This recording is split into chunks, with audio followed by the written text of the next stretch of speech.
Halo, selamat datang di channel Rudi Iskia. Kali ini aku akan bahas satu saham ini ya, yang pasti kalian semua ini kenal ini saham apa. Ya, ini namanya saham ERAA. Kita boleh sebut ERA. Perusahaannya adalah ERA Jaya ya. Mereka jual produk-produk yang kita tahu semua, handphone atau smartphone ya. Jadi mereka ada iBox, ada maksudnya jual produknya Apple, jual produknya Android, dan lain-lain. Jadi mereka agak monopoli, kalau dulu aku lihatnya sih agak monopoli. Sekarang udah mulai ada saingan ya. Nanti kita cek benarkah, ya mereka memang agak monopoli kalau aku lihat. Dan juga mereka menguasai lisensi TAM kalau tidak salah ingat ya, itu dulu. Sekarang apakah masih atau tidak, kita ngecek dulu. Nah ini kalian lihat sendiri, ini gambar-gambarnya, ini iBox. Ini websitenya di erajaya.com. Di dalam websitenya kalian bisa ngecek mengenai profil perusahaan dan lain-lain ya. Ini bagian investor relation, kalian bisa ngecek laporan keuangan, laporan tahunan, investor update, prospektus, dan lain-lain. Ya ini sosial ininya. Ini e-commerce mungkin untuk ini ya, kalian belanja. Nah, ini ada Urban Republic. Jadi mereka tidak hanya jual handphone, sekarang sudah mereka mulai masuk ke ini ada Grand Lucky juga, Grand Lucky Superstore. Wah, ini udah mulai mereka ekspansi atau diversifikasi bisnis ya. Mereka juga masuk ke resto Paris Banquet. Nah, ini kalian bisa lihat sendiri. Nah, ini ada Era Jaya Food and Nourishment, Era Jaya Beauty and Wellness, Era Jaya Active Lifestyle, Era Jaya Digital. Jadi mereka sudah mulai diversifikasi bisnis. Wow. Ini yang membuat omset mereka terus naik atau bertambah ya. Karena kalau di smartphone itu kan ada batas. Kalau mereka sudah mencapai limit, mau nggak mau mereka kalau laporan keuangan yang naik, ingin naik ya mereka harus melakukan ini, diversifikasi bisnis, ekspansi ke bisnis yang lain ya, bidang lain. Oke, good. Oke, langsung aja ke profil singkatnya ya. Ini profil singkatnya. Mereka IPO di tahun 2011. Subindustrinya retail elektronik yang paling banyak ya. Tapi sekarang mereka udah mulai merambah kemana-mana ya. Ini jajaran direksinya dan jajaran komisarisnya. Nah, kita lihat bagian pemegang sahamnya ya. Pemegang sahamnya ada Eralink International. Di masyarakatnya 44%, ini lumayan besar. Jadi mereka akan kesulitan right issue. Dan jumlah lembar saham beredarnya di pasar itu lumayan banyak. Namun kalau mereka bisa menarik minat, maksudnya perusahaannya bagus banget, ini menarik minat ya, ini jadi sedikit sebenarnya gitu. Tapi mereka nggak bisa red issue aja, nggak bisa tambah modal lagi. Ini kebanyakan sih menurutku yang 44%. Oke, paling gitu aja sih. Untuk jejak rekam perusahaan, kalian bisa ketik nama-nama direksi dan komisaris di Google. Ketik aja nama mereka spasi skandal atau kasus, nanti bisa keluar kasus-kasus yang lama. Kalau mereka bersih ya berarti nggak ada kasus, gitu aja. Oke, langsung aja ya. Kita ke tempat lainnya, ke laporan keuangan maksudnya. Ini yang terakhir, 30 September 2022, kuartal ketiga. Nah, ini bagian aset lancarnya, kita lihat komposisi terbesarnya di persediaan handphone-handphonenya ya, smartphone-nya ya, 6,6 triliun. Ini dikali 1000. Jadi semua angka di sini dikali 1000, jadi ya 6,6 triliun. Nomor 2 paling besar piutang 1 triliun, nomor 3 masih tetap ini aku satuin aja ya. Ini jumlah piutangnya berarti 1,6 triliun. Nomor 2 terbesarnya pajak di muka, nomor 3-nya nomor 4-nya ini uang cash. Kecil ya, 497 miliar. kemungkinan mereka utangnya gede. Kita bandingkan dengan utang jangka pendek mereka. Ini total aset lancar 10 triliun. Kita bandingkan dengan utang jangka pendek mereka, benar 8 triliun, masih lebih besar. Lebih besar ini ya, jadi aman. Tapi kita lihat dulu isinya apa. Nah, kan benar kan sesuai dugaanku. Utang bank jangka pendek mereka 3,2 triliun, utang usaha 3,4 triliun, utang lain-lain 800 miliar. Utang bank jangka panjang ini ada 200 miliar, sewa 300 miliar. Ini yang paling sakit di sini. Utang banknya 3,2 triliun. Sementara uang cash mereka cuma segini. Ya paling perlindungan mereka dari harus jual barang ini nih, persediaan smartphone yang harus dijual. Sama narik utang 1 triliun. Tapi so far aman karena ini jumlahnya cukup besar nih persediaan. Namun ini yang bikin sakit ya bunga-bunganya ini gitu. Tapi kalau misalnya bisa diberesin cepat ya aman. Harusnya aman karena memang ininya besar nih. Barang dagangannya besar. Kita lihat ya detail barang dagangannya, isinya 6,6 triliun itu isinya apa aja. Kita lihat di nomor 16, ini ada petunjuk 16. Semoga barang-barang jualan, bukan barang-barang jadi, kayak barang restoran dan lain-lain.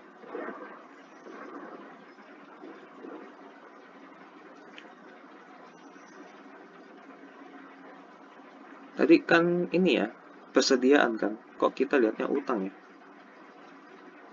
Apa aku salah lihat? Ya persediaan, nomor 16, 25, 27, oke? 16, 25, 27. Utang bank, kok ini tulisannya utang bank ya? Padahal aku lihatnya persediaan.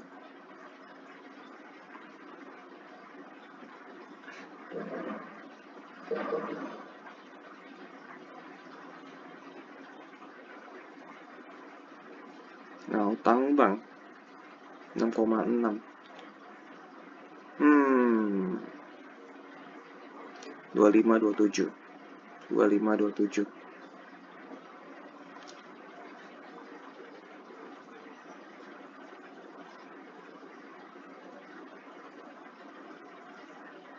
Saldo akhir persediaan. Nah, nggak jelas ini. Kok nggak jelas ya? 27. Waduh. Mungkin ini apa catatannya beda sendiri apa gimana ya? Kita lihat lagi nomor 16. Mungkin di bawah-bawahnya kali ya. Kita harus sabar ya bawah-bawahnya.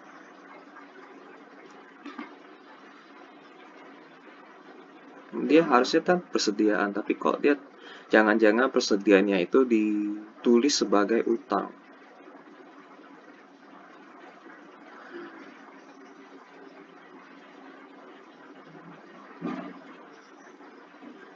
Persediaan, mana persediaan? Nah, nggak jelas kan? Kemungkinan persediaan mereka itu dalam bentuk utang.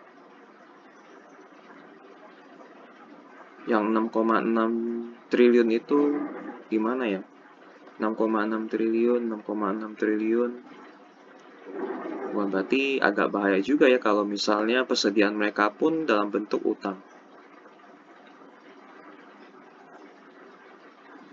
6,6 triliun.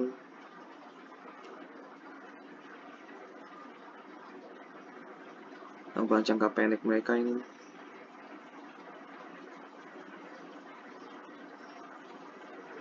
Ya, anggap aja barang jualan lah ya. Ini nggak jelas banget sih. Ya, nggak jelas. Malah ngaco ya. Apa aku yang bego atau salah baca gimana? Nggak ngerti lah. Oke, lanjut aja. Daripada pusing kan. Apa aku salah baca gitu kan. Tapi karena masih penasaran. Jangan-jangan ya sistemnya ini kayak dia atas dulu baru ke bawah ya. Coba ya, ini kan persediaan neto nih. 6,6. Di atasnya ada 2, 3, dan 7. Kita cari nomor 2, 3, dan 7. Kayak kalau nomor 2 kayaknya nggak mungkin. Ini 2 kayak penjelasan kayak begini nih. 2 itu penjelasan kayak begini, berarti nomor 3. Kalau nggak nomor 3 penjelasan, 3 itu juga penjelasan kan? Berarti nomor 7. Nomor 7. Nah, kayaknya bener nih nomor 7 nih. Oh, berarti bener. Pencatatannya dari yang di atas. Kalau bener yang nomor 7. Ah, oke. Ternyata cara bacanya dari angka yang di atas. Nah, ini ketahuan telepon seluler dan tablet 4,8 triliun, aksesoris dan lain-lain 1,4 triliun, komputer peralatan lain. Ya, ini karena mereka bukan perusahaan produksi, ini perusahaan dagang ya. Karena perusahaan dagang ya ini semua barang dagangan ini 6, jadi ada barang yang rusak, harusnya kan 6,8 triliun tapi karena ada yang rusak atau usang penurunan nilai jadi 6,6 triliun. Jadi semua yang tercatat di persediaan ya itu barang dagangan. Jadi itu bisa menutupi utang jangka pendek mereka kalau ini semua kejual langsung dalam waktu singkat. Dalam waktu singkat. Tapi kan nggak begitu kan. Tapi intinya ya ini bisa ketutup lah. Tapi ya ini aja lumayan sakit lah ya. Gitu. Jadi ciri-ciri utang besar itu kebanyakan mereka uang cashnya sedikit. Ininya banyak, uang cashnya sedikit. Wah, kita udah curiga nih. Aku udah mulai curiga, oh ini kayaknya jangan-jangan utangnya gede nih. Dan benar ternyata kan utangnya gede. Utang bank. Nah, jadi jangka pendeknya mereka masih bisa nutup, jangka panjangnya kecil ya. Jangka panjangnya kecil ini bagus. Berarti total utang mereka 9,2 triliun. Kita lihat modal investor mereka 6,7 triliun. Agak di bawah ini ya, di bawah modal utang tapi masih oke. Masih oke. Jadi kalau itu utang jangka pendeknya beres sih harusnya aman. Jadi dari sisi utang masih bisa nutupi. Jadi bagus lah ya. Resikonya kecil lah, masih bisa ditutupi. Dari sisi utang masih bisa ditutupi. Kita lihat di bagian laporan laba rugi ya. Laporan laba rugi 31 triliun menjadi 34 triliun. Ini ada peningkatan bagus sekitar 10%. Omsetnya naik. Mereka ada ekspansi lah ya. Kita lihat nomor 24 ya. 24 itu mereka pendapatannya dari mana aja.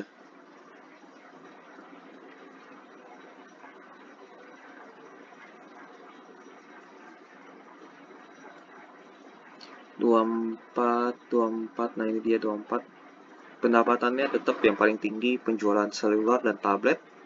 Jadi menariknya ini, ada handphone baru atau brand baru, ini pasti mereka bisa meningkat.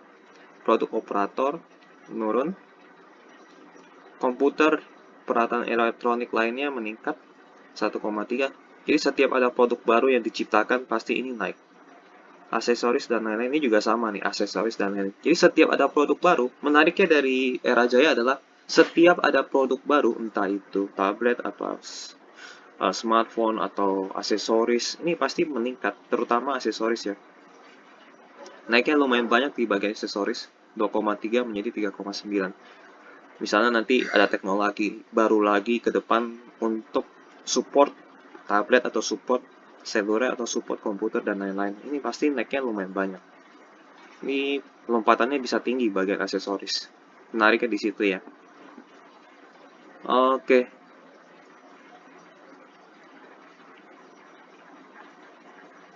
Ini tetap akan terus bertumbuh di hari-hari ke depannya. Jadi Era Jaya nggak akan mati karena mereka sifatnya dagang.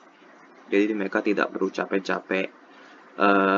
Ada tim R&D untuk membuat produk baru. Mereka kalau ada produk baru, taruh di tempat kita jual. Seperti itu. Oke, bebannya pasti ikut naik juga. Ya, kelemahan dari perusahaan dagang ya margin laba kotornya tipis dan itu dimaklumi ya. Masuk 34, keluarnya 31. Ini juga masuk 31, keluarnya 28. Jadi margin laba kotornya tipis karena mereka perusahaan dagang. Jadi oke lah. Jadi mereka harus dorong dari sisi omset. Jadi bukan dorong mengurangi beban, tapi dorong di sisi omset agar laba bersih mereka naik gitu. Oke, beban penjualan dan distribusi naik. Ini juga naiknya lumayan banyak, beban umum dan administrasi naik banyak, pendapatan lainnya juga naik. Akibatnya laba usaha mereka turun ya. Meskipun ini mereka naik 10% omset mereka, tapi ternyata beban-beban yang dirasakan atau diberikan ya bebannya ternyata lebih besar. 1,173 menjadi 1,150, jadi menurun. Akibatnya laba bersih mereka turun 799 miliar turun ke 677 miliar. Ini beban mereka lumayan banyak. Mungkin kalau ada gerai baru yang mereka buka, bebannya di sini. Beban pasti nih. Gitu. Kelemahannya di situ. Jadi mereka harus dorong dari sisi omset lebih banyak lagi. Ini dorong di sisi penjualan harus lebih banyak lagi agar beban-beban mereka itu bisa turun. Terutama ini sih, jualan produk aksesoris mereka harus didorong lebih kuat lagi. Atau smartphone dan lain-lainnya ya. Ini arus kas mereka minus. Ya, ini kelemahan dari perusahaan dagang.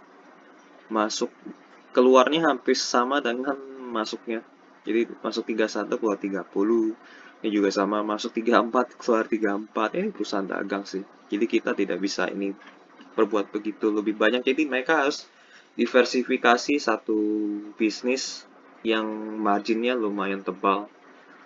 Tapi kan itu pasti mulainya dari awal kan, dan belum signifikan membantu era jaya. Jadi mereka harus bangun satu bisnis atau beli satu bisnis ya, yang marginnya tebal. Yang akibatnya minus-minus, oh ternyata kita bisa tahu kenapa utangnya begitu besar, karena operasionalnya sendiri minus, jadi mereka membutuhkan utang. Hasil penjualan aset tetap ada, penambahan sewa nih, sewanya lumayan besar. Jadi ini keluar uang juga nih. Ini dari operasional aja minus, ditambah mereka mau investasi, penambahan sewa. Mau nggak mau mereka harus tambah utang ya. Mau nggak mau nih, penerimaan bayaran untuk utang bank jangka pendek 1 triliun, 1,4 triliun. Ini mau nggak mau sih. Dan meningkat ya, utang jangka pendek mereka. 600 miliar menjadi 1,4 triliun. Karena uang cash mereka seret, dan mereka membiayai tenan-tenan mereka, gerai-gerai mereka, gitu. Kalau gerai-gerai mereka tutup, bagaimana? Wah itu juga sulit, karena handphone itu harus dirasakan, dipencet-pencet, kayak gitu kan. Itu makanya fungsi gerai di situ. So, laporan keuangan mereka sebenarnya secara dari sisi penjualan mereka naik, tapi biaya-biaya mereka juga besar dan margin laba kotor mereka juga tipis karena mereka perusahaan dagang, jadi itu maklum. Jadi laporan keuangan tiga mereka itu kurang menarik bagi aku ya, atau bagi kalian menarik apa enggak. Kalau bagi aku pribadi sih kurang menarik, karena biaya-biaya mereka besar, margin laba kotornya tipis, terus ini pun laba bersih turun. Tapi tetap mereka menghasilkan uang atau menghasilkan laba. Dan yang bikin kurang menarik lagi adalah utang jangka pendek mereka besar. Ya, utang bank. Apalagi ini utang dalam bentuk utang bank. Jadi bunga berbunga ya. Karena besar, akhirnya arus kas mereka negatif. Margin laba kotor mereka tipis. Operasional jadi negatif. Terus mereka harus ekspansi lagi kan. Karena uang kas mereka dikit, mereka ekspansi, mereka butuh duit, akhirnya mereka pinjem utang. Apakah utang buruk? Enggak juga, kalau misalnya utangnya bisa digunakan dengan baik. Tapi aku nggak kurang suka juga utangnya terlalu besar gitu kan. Jadi dari lihat laporan keuangan kuartal dia yang ketiga ini aku kurang menarik ya. Kita masuk ke bagian, nah ini nih, bagian hasil rekaman tahunan mereka ya. Dari 2011 sampai 2022. Dari sisi ekuitas mereka selalu naik. Naiknya karena laba bersih ya, karena ada laba bersih. Tapi yang nggak terlihat dari sini ya bagian utang. Utang mereka tambah banyak apa tambah dikit gitu kan. Dari sisi omset mereka naik terus karena setiap ada produk baru pasti mereka masukin ke sini dan mau nggak mau omset mereka naik. Ini tahun 2021 tercetak laba bersih tertinggi sepanjang sejarah. Apakah 2022 bisa? Kita tunggu di kuartal 4 nanti. Arus kas kadang positif, kadang negatif. Ya, kita lihat kadang positif, kadang negatif. Tapi dulu utangnya lebih banyak ya. Sekarang lebih agak mending. Dulu aku pernah ngecek laporan keuangan Era Jaya ya. Banyak banget. Itu sampai gimana ya? Susah sebutin ya. Banyak banget deh pokoknya. Pokoknya udah ciri-ciri bangkrut. Tapi karena mereka spesialis jualan smartphone dan agak monopoli ya. Aku pikir ya, agak monopoli. Jadi mereka selamat dari bank. Jadi ibaratnya mereka nggak mungkin dibangkrutin oleh bank. Mereka akan ditolong. Nah, jadi tetap uh, ini sih kalau lihat dari secara tahunan ini menarik. Tapi kalau kita lihat dalaman utangnya ini ya bikin aku kurang selera sih. Tapi kalau kalian masih mau ya boleh juga. Apakah ini akan bangkrut? Susah. Karena ininya mereka mainin arus kasnya lumayan bagus. Jadi utang yang besar dari mereka ini tidak akan membuat mereka bangkrut karena perputaran mereka jaga banget gitu. Apalagi mereka terus mendorong sisi omset ya, kelihatan. Sisi omsetnya terus naik, bukan naik turun tapi terus naik. Dari 30-an menjadi 40-an. Ini akan terus naik sih. Gitu. Oke, secara tahunan sih kelihatan bertumbuh. Jadi mereka punya kesempatan untuk bertumbuh lagi. Meskipun perjalanan mereka itu sulit, tapi aku lihat dari tahunan seperti ini, mereka punya potensi untuk mengurangi beban mereka dari sisi utang dan masih bisa bertumbuh di tahun-tahun berikutnya. Dari sisi valuasi di harga 422, PE rasio mereka 7,42 kali, PVBR mereka 1,05 kali, dividend yield mereka 5,4%. Jadi dan return on equity ya, laba bersih atas ekuitas itu 14%. Ini secara valuasi sebenarnya mereka murah. Secara valuasi mereka murah. Namun dari sisi return on equity mereka agak agak rendah sih. Aku targetnya sih 20%. Aku paling senang kalau mereka return on equity-nya itu 20%. Tapi karena mereka cuma mampu 14% ya apa boleh buat gitu. Secara valuasi mereka murah. Apalagi dividen yield-nya mereka 5% kan. Tapi mereka jarang-jarang bagi dividen gitu. Oke sih dari sisi ini aja. Tahunan oke, mereka ada potensi perbaikan dari sisi utang. Kalau ini terus didorong dari sisi omset ya. Apalagi mereka diversifikasi bisnis. Ini juga naik terus. Semoga utang mereka juga nggak naik, mereka bisa tekan dari sisi pendapatan atau pemasukan ya. Dan ini nggak selalu minus, misal kadang-kadang dapat operasional ya, ini operasional, mereka dapat 2T di sini di tahun 2019 sama 2020. Ini membantu mengurangi utang. Dan tapi di 2021 mulai menurun, di sini turun lagi. Ini belum 1 tahun penuh sih, kalau 1 tahun penuh mungkin ini bisa jadi positif. Gitu. Valuasi murah. Ya paling gitu aja. Next, presentasi mereka 23 Juni 2022. Era Jaya Today.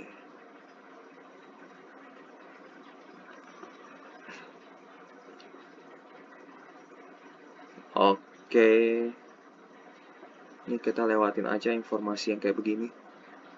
Region-wide Omnichannel Network Store rollout in 2022. Retail outlet 1000, distributor 90. Wow. Oke.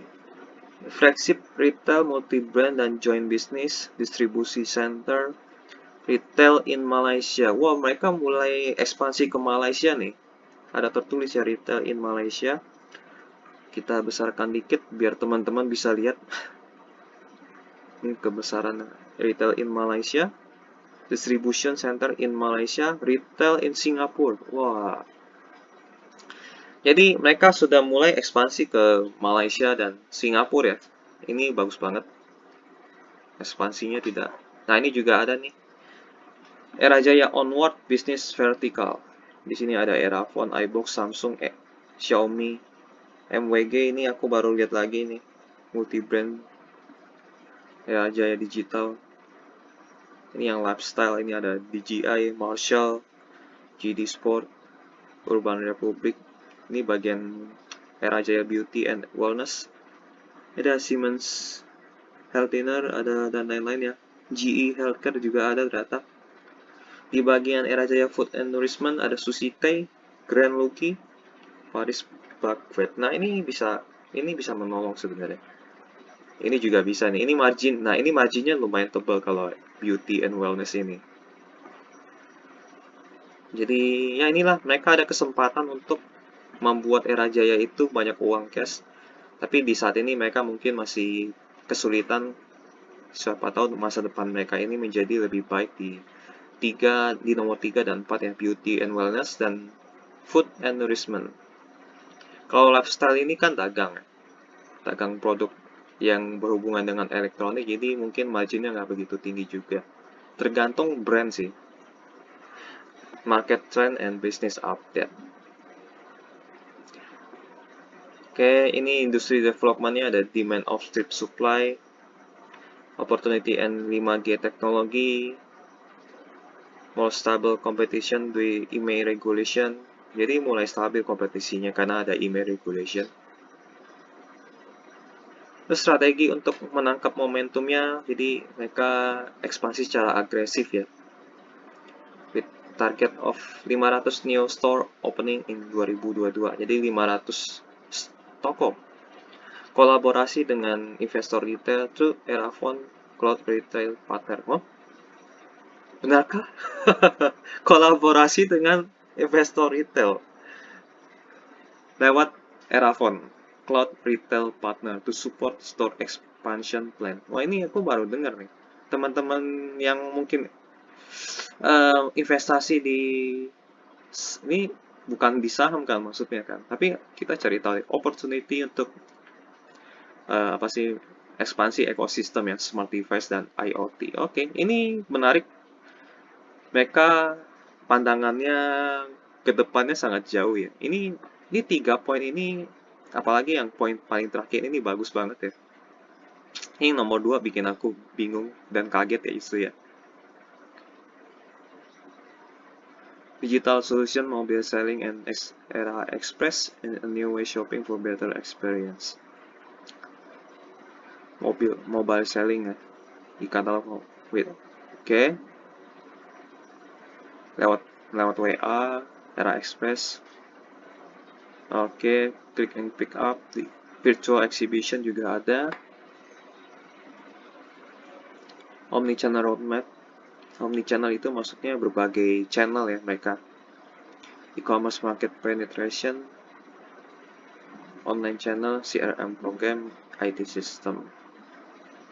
Vertical update, 3 communication, product and consumer electronic business portfolio meningkat ya, meningkat sekitar puluhan lah ya.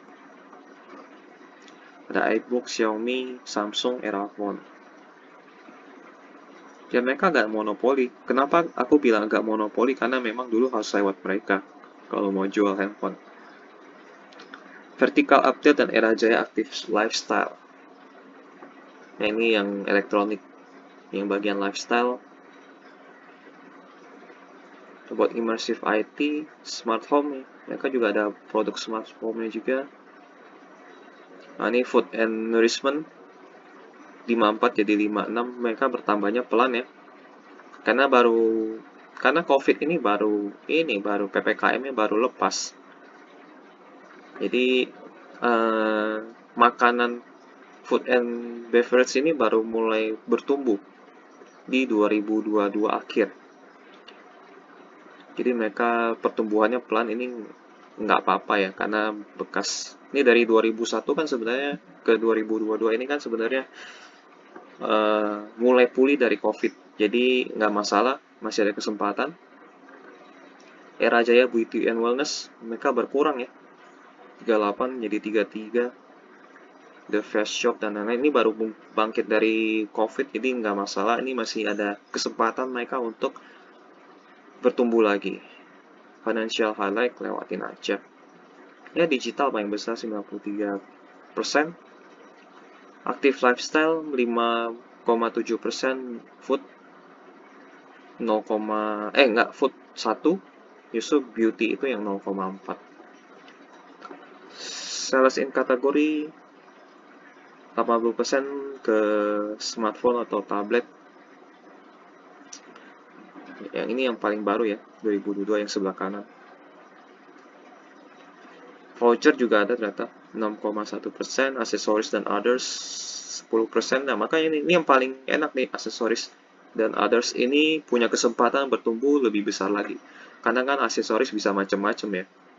Bisa dipakai di mobil, buat phone holder kayak gitu-gitu kan. Ini mereka kalau mau kembangin di sini ini bagus banget sih sebenarnya. Dibanding yang lain-lain yang bersifat susah dimacem-macemin.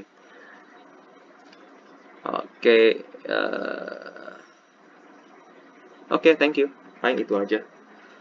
Yang menarik dari presentasi mereka ya, mereka ini nih ada Raja Beauty, Food and Nourishment, dan lain-lainnya ya, produk-produk lainnya. Dan ini sih yang paling menarik.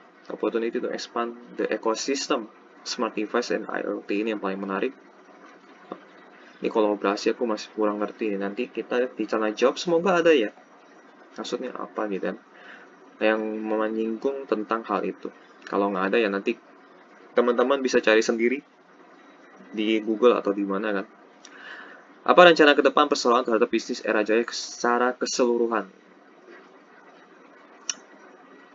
Sesuai dengan apa yang disampaikan sebelumnya bahwa kami akan terus melakukan ekspansi secara keseluruhan dari lini-lini bisnis baru kami seperti Era Blue, GD Sport, Paris Banquet, Grand Lucky, dan Fast Shop Wellings. Mengenai target pembukaan toko di tahun ini, target pembukaan tidak akan menyentuh angka yang dikatakan signifikan. Dikarenakan bisnis tersebut baru berjalan, namun apa yang kita harapkan adalah bisnis ini dapat berkontribusi positif terhadap perusahaan. Ini oke nih. Ini masa depannya si Era Jaya ya. Jadi selain mungkin dari sisi smartphone dan tablet udah mulai mentok, akhirnya mereka mulai diversifikasi. Ini oke. Pertanyaan selanjutnya, volume penjualan di Q1 terjadi penurunan. Apa yang terjadi? Lalu bagaimana prospek ke depannya? Volume turun namun angka average selling price tetap naik dikarenakan adanya perubahan dalam produk mix perusahaan. Yang kedua, dikarenakan ada dampak dari kurangnya supply untuk chip handset. Oke, menjawab ya. Bagaimana strategi perseroan mengembangkan Wellings dan apa yang membedakan dengan kompetitor? Strategi yang dilakukan untuk bisnis Wellings adalah mengutamakan value yang diberikan kepada para pelanggan dengan aspirasi untuk memfokuskan tenaga-tenaga apoteker di setiap gerai Wellings agar selalu siap siaga dalam melayani pelanggan dan tetap mengikuti jam operasional. Kelengkapan produk-produk yang disediakan dalam tingkat harga yang bersahabat pun menjadi kekuatan bisnis Welling untuk bersaing. Berapa belanja modal tahun 2022 dan akan digunakan untuk apa aja? Mereka belum mau rilis. Apakah ada perluasan pengembangan dalam bisnis baru dari Capex? Mengenai ekspansi bisnis akan terus kami lakukan sesuai dengan visi Era Jaya dengan target pembukaan toko sebanyak 500 gerai untuk Era Jaya Digital dan didukung dengan perluasan dari vertikal bisnis lainnya. Berapa nilai investasi dari proyek-proyek tersebut belum mau dibuka ya. Belum dapat disampaikan. Karena mereka ekspansi butuh modal ya. Butuh modal berarti mau nggak mau mereka harus pinjam dari bank lagi. Karena uang cash mereka itu seret. Apakah pembagian dividen di tahun ini janganlah. Nomor 1 ini pertanyaan yang sangat-sangat Dengan selesai hasil, kami telah mengumumkan akan bagi dividen. Aduh, ini padahal perusahaan sedang kesulitan uang cash, tapi mereka masih mau bagi dividen. Ini keputusan yang kurang bijak. Bagaimana realisasi buyback yang sudah dilakukan? Belum ada realisasi, ya uang cash mereka dikit sih, dan utang mereka tebal. Bagaimana kinerja lini bisnis baru dan bagaimana rencana ke depannya? Sesuai dengan visi dan misi perusahaan, kami selalu memilih bisnis dengan potensi yang baik dalam pasar serta dapat memberikan kontribusi yang positif terhadap perusahaan. Di samping itu, kami juga selalu menjalankan bisnis ini bersama dengan partner yang sudah handal, sehingga kami dapat juga bersama belajar bagaimana untuk melakukan bisnis yang diinvestasikan, seperti halnya GD Sports yang dilakukan dengan prinsipal GD Sports dari UK, serta Paris Baguette dengan prinsipal manajemen dari Korea Selatan. Ini bacanya Baguette ya atau Baguette ya? Ya, mungkin teman-teman yang ngerti bisa bantu. Oke, next. Berapa target untuk top line dan bottom line perusahaan di tahun ini? Belum dapat disampaikan. Segmen apa saja yang akan menopang kinerja perusahaan tahun ini? Oke, mereka ada sebut GD Sports untuk middle segment, Wellings untuk targeting yang luas, low dan high. Lalu untuk Paris Baguette, Grand Lucky, dan Erafron memiliki target yang berbeda-beda. Jadi mereka nggak sebut ya, karena ini memang macam-macam, sangat diversifikasi. Sentimen apa saja yang akan mempengaruhi kinerja perseroan tahun ini? Ini tahun ini maksudnya 2022 ya. COVID-19, tapi harusnya sini udah lewat ya COVID-19 ya. Sekarang kan kita 2023, jadi kita tunggu saja bagaimana. Harusnya sih pulih dan membaik kinerja mereka. Udah itu aja sih. Yang ikut juga ada sekitar puluhan, 30-an ya. Oke.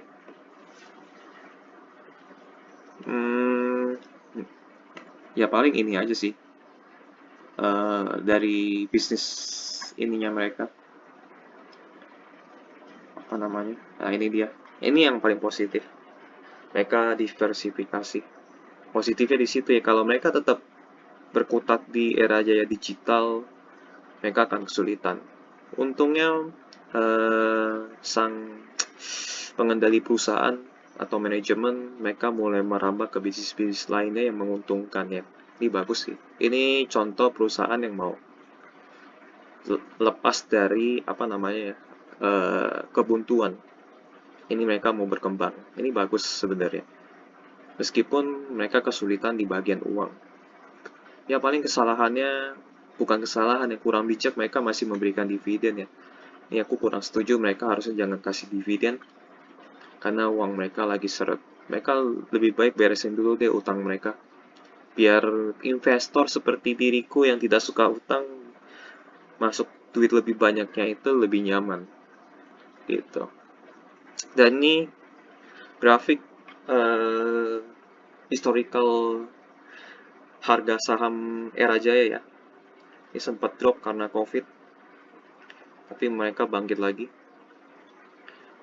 Nah, ini mereka di tengah-tengah gini nih. Paling rendah mereka itu sekitar 100-an loh ternyata lo ya. Bangkit ke 400-an. Dan ini menjadi support ya, yang COVID kemarin. Berarti paling bawah itu 200. Ini yang support paling kuatnya mereka. 200. Sudah naik 2 kali lipat ke 400. Dan harga paling tinggi mereka itu di 600 lah ya, 700 mungkin ya. Aku anggap aja 600 lah ya. Oke, ini historical harga mereka. Ini dividennya mereka. Jarang bagi dividen. Nah, ini mereka jarang bagi dividen sebenarnya karena uangnya seret, utangnya banyak banget ini mereka. Mereka sempat kesulitan ya pasti ya. Tapi kayaknya dulu aku lihatnya mereka utangnya banyak banget sampai kesulitan sekali ya. Tapi entah kenapa mereka sulit bangkrut aja meskipun utangnya sampai membuat mereka bangkrut. Mungkin karena mereka jualan smartphone dan monopoli ya. Jadi mereka gagal bangkrut. Makanya aku pikir mereka kalau bangkrut bagaimana nggak mungkin karena mereka monopoli. Terutama di iBox, Xiaomi, Samsung, dan lain-lain. Ini berita-berita tentang Era Jaya kalian bisa cek di kontan.co.id ya. searching aja, kalian ketik aja misalnya Era Jaya di sini kan, nanti muncul semua berita tentang Era Jaya, kalian baca sendiri ya. Ini ada berita tentang ekspansi gerai perluas. Era Jaya Group serahkan grand prize bla bla bla bla bla. Kalian cari tahu aja di sini. Era Jaya sama-sama bertandang ke negeri jiran dan ya tadi mereka sempat ekspansi ke Malaysia dan Singapura ya.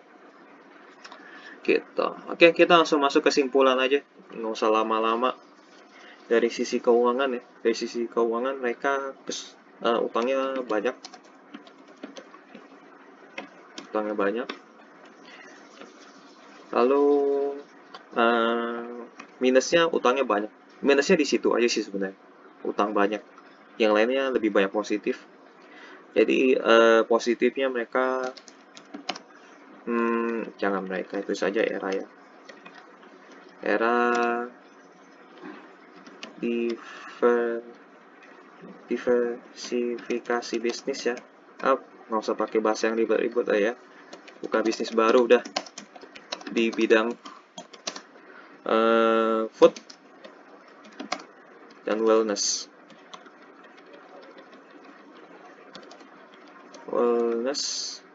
Ini L-nya kurang 2. Dan beauty.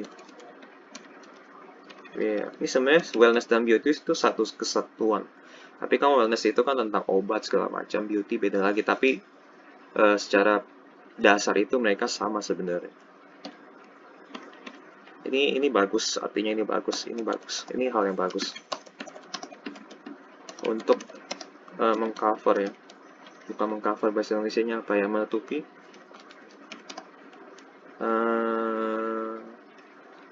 bisnis smartphone yang sudah mencapai batas lah ya. Oke. Ini kabar baiknya mereka ya. Lalu ekonomi sudah mulai pulih ya, harusnya ini bisa sudah mulai pulih.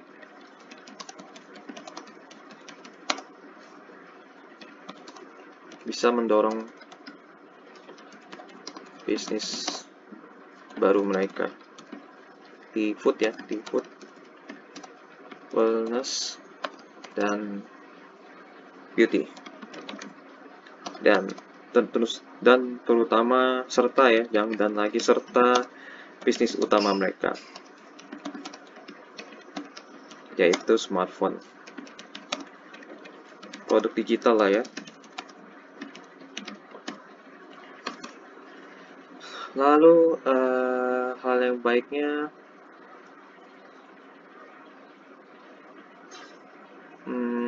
ini sayang banget ya. Oke sih itu aja. Dari sisi omset mereka selalu berkembang ya. Sisi positifnya mereka selalu ingin berkembang. Era Jaya selalu dia nggak mau mati di satu bisnis, tapi mereka mau berkembang ke arah-arah lainnya. Era Jaya mau berkembang dan terus maju lah ya. Jadi kesimpulannya layak diinvestasikan atau tidak. Untuk jangka pendek boleh. Untuk jangka pendek bisa investasi ya. Bisa investasi. Jadi kan mereka punya historical harga pernah sampai 700 lah ya. Apa 600 lebih. Sementara harganya 400. Kalian kalau mau beli 400 ya berarti target mereka di sini. Apakah bisa kejatuh 200? Kayaknya sepertinya akan sulit jatuh ke 200 karena ini kan 200 karena Covid. Ini tahun 2020 loh.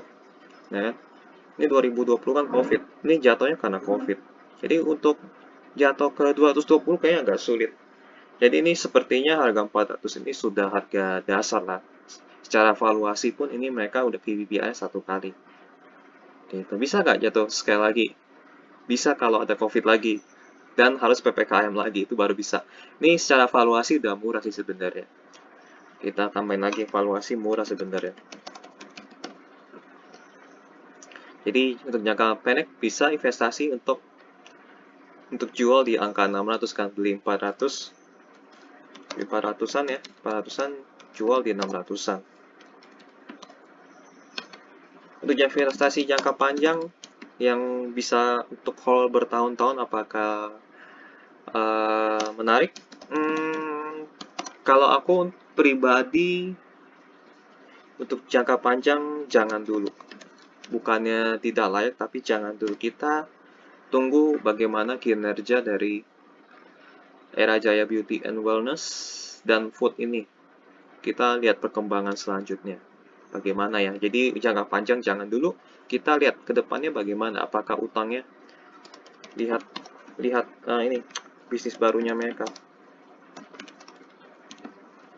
dan utangnya bisa turun atau enggak, turun atau tidak. Itu yang harus diperhatikan. Kalau bisnis baru mereka bisa bertumbuh dan utangnya bisa turun, nah untuk jangka panjang boleh. Tapi kalau untuk sementara saat ini jangka panjang jangan dulu. Jangan dulu ya. Jangan dulu. Tapi kalau jangka pendek kalian beli 400-an, jual 600-an, itu boleh. Ini boleh untuk jangka pendek. Untuk jangka pendek boleh. Boleh jangka pendek. Udah nih, paling gitu aja kesimpulannya. Oke, kalau misalnya ada informasi yang kurang atau informasi yang salah, kalian boleh tulis di kolom komentar, kalian koreksi, kalian tambahkan, itu boleh ya. Oke, sampai jumpa di video berikutnya ya, analisa saham yang lainnya. Bye-bye.